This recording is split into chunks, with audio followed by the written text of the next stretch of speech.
স্বাগত ডিবিসি সংবাদে। আপনাদের সাথে আছি আমি ফারহাত তাসনিম। এবার জানাবো খবরের বিস্তারিত।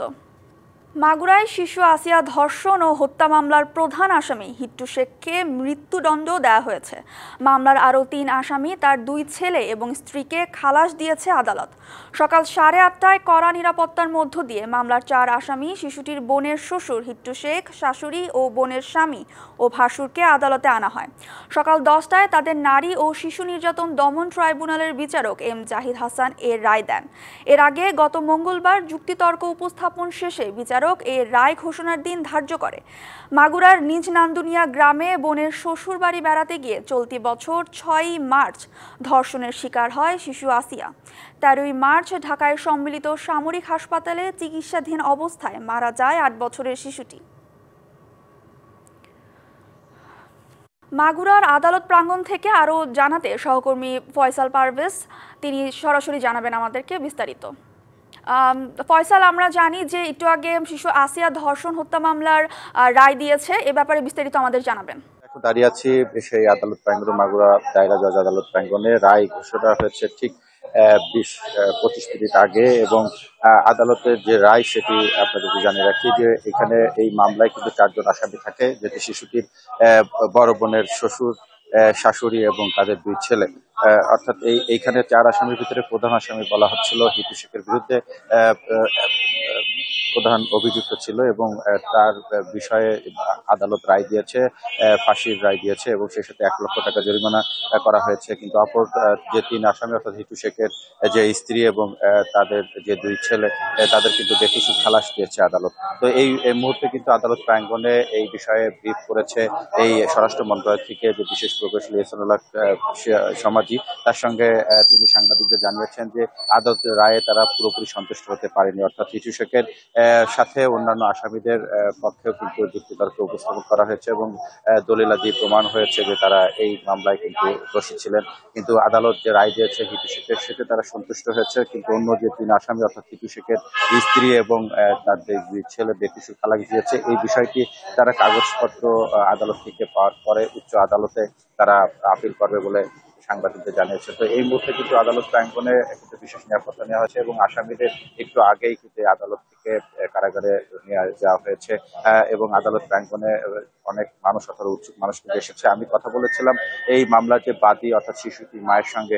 তিনি প্রথমে কথা বলতে চাননি, কিন্তু পরে তিনি জানিয়েছেন যে এই মামলায় তিনি সন্তুষ্ট নন এবং তারা ন্যায় বিচার পাননি বলে তিনি দাবি করছেন। তিনি বলছেন যে এখানে শুধু হিট্টু শেখ নয়, হিট্টু শেখের যে ছেলে প্রধানত সজীব, তার নাম উচ্চারণ করে তিনি বলেছেন তারাই মূলত এই বিষয়টি ঘটিয়েছে, এবং আদালত যে তাদের বেকিসু খালাস দিয়েছে এই বিষয়টি তারা মানতে পারছেন না।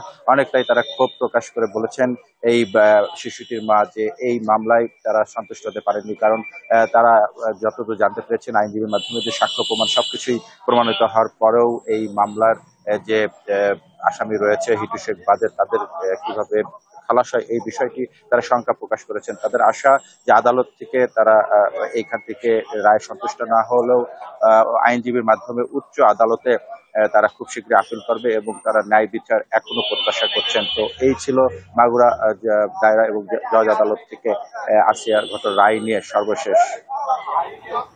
ফয়সাল, ধন্যবাদ আমাদের সাথে যুক্ত হওয়ার জন্য।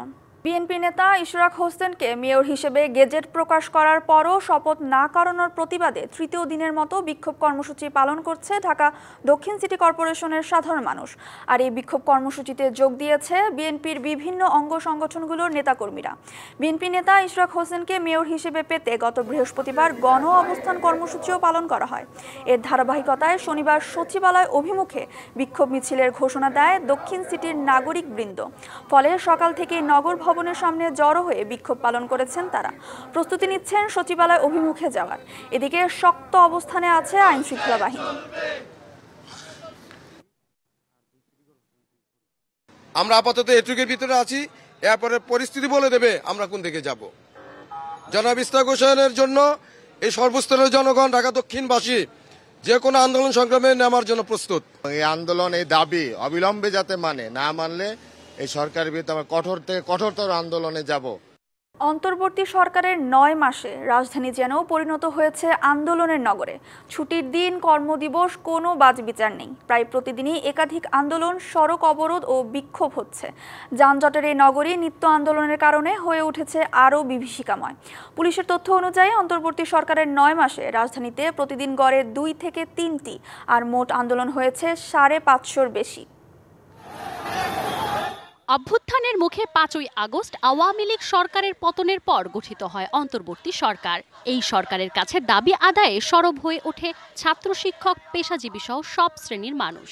দিনে দিনে এভাবে ঢাকা হয়ে উঠছে আন্দোলনের নগর, যেখানে কথায় কথায় চলে সড়ক অবরোধ, বিক্ষোভ।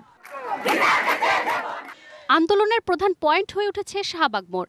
এছাড়া টিএসসি, কাকরাইল, প্রধান উপদেষ্টার বাসভবন, যমুনার আশেপাশের এলাকা, মহাখালী রেলগেট অবস্থান কর্মসূচি ও বিক্ষোভের কেন্দ্রবিন্দু।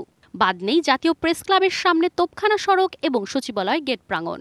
বোনাস হিসেবে ঢাকা ও সিটি কলেজের সংঘর্ষ তো আছেই। এছাড়া প্রায় পুরো নগর জুড়ে কোথাও না কোথাও প্রতিদিনই হচ্ছে নানা আন্দোলন। এর ফলে মূল সড়ক ছাপিয়ে তীব্র যানজট ছড়িয়ে পড়ছে অলিতে গলিতেও। অধিকার আদায়ের দাবিতে গড়ে ওঠা আন্দোলনে প্রতিদিন ভুলুণ্ঠিত হচ্ছে আরও হাজারো মানুষের অধিকার। সীমাহীন ভোগান্তি হয়ে উঠছে নগরবাসীর জীবনের অনুষঙ্গ।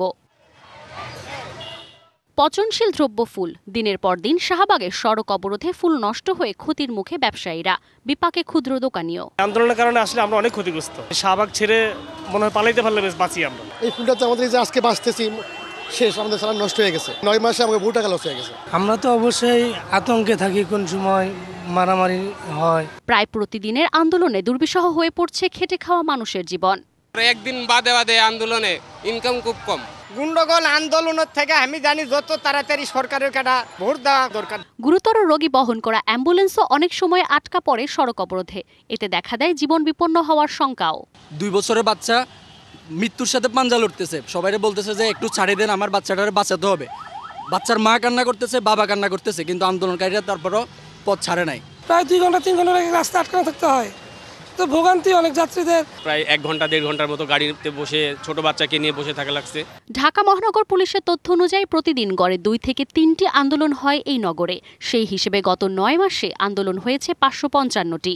যারা আন্দোলন করে তাদেরকে বলি যে ভাই, এই অ্যাম্বুলেন্সে রুগী আছে, মুমূর্ষু রুগী আছে, হাসপাতালে নেওয়া দরকার। ওরা আমাদের হেল্প করে, আমরা সহজে পার করে দিই।